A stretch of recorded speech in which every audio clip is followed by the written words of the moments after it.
বনলতা রান্না করলো অনুভবের জন্য, কিন্তু অনুভব সে রান্না খেলো না। তাহলে কার রান্না খেয়ে অনুভব অফিসে গেল? পুরোটা জানতে ভিডিওটিতে লাইক দিয়ে চ্যানেলটা সাবস্ক্রাইব করে দেখতে থাকুন।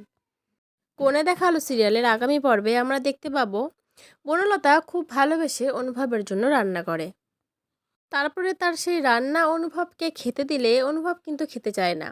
বলে যে আমার এখন এত সময় নেই, এখন অফিসে যাওয়ার তাড়া আছে, এত কিছু আমি খেতে পারবো না, সিম্পল কিছু একটা হলেই আমার হয়ে যাবে। তখন বনলতা বলতে থাকে, অনুভব মনে হয় আমার রান্নার উপরে ঠিক ভরসা করতে পারছে না, তাই না? তাই জন্য হয়তো খেতে চাইছে না। আসলে অনুভব যেভাবে ওর রান্নাটা খেলো না, এতে কিন্তু বনলতা মনে মনে যথেষ্ট কষ্ট পায়। তারপরে কি ঘটে? তারপরে লাজু একটা খাবার নিয়ে চলে আসে হাতে। সেই খাবারটা বনলতার হাতে দিয়ে বলতে থাকে, আরে বনলতা দিদি, ও তো এইসব খায় না।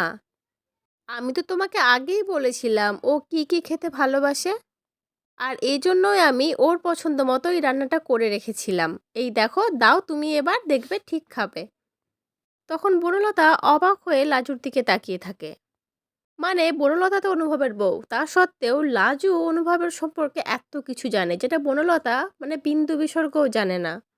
এবার আমরা বুঝতে পারছি যে বনলতা আস্তে আস্তে ভিলেন হয়ে উঠবে, আর লাজুর প্রতি তার রাগটা আস্তে আস্তে বাড়তে থাকবে। লাজুর প্রতি এই ভালোবাসা, বন্ধুত্ব আস্তে আস্তে সবটাই শেষ হয়ে যাবে, সেটা অলরেডি শুরুও হয়ে গেছে।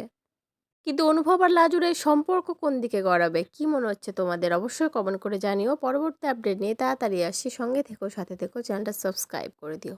ধন্যবাদ।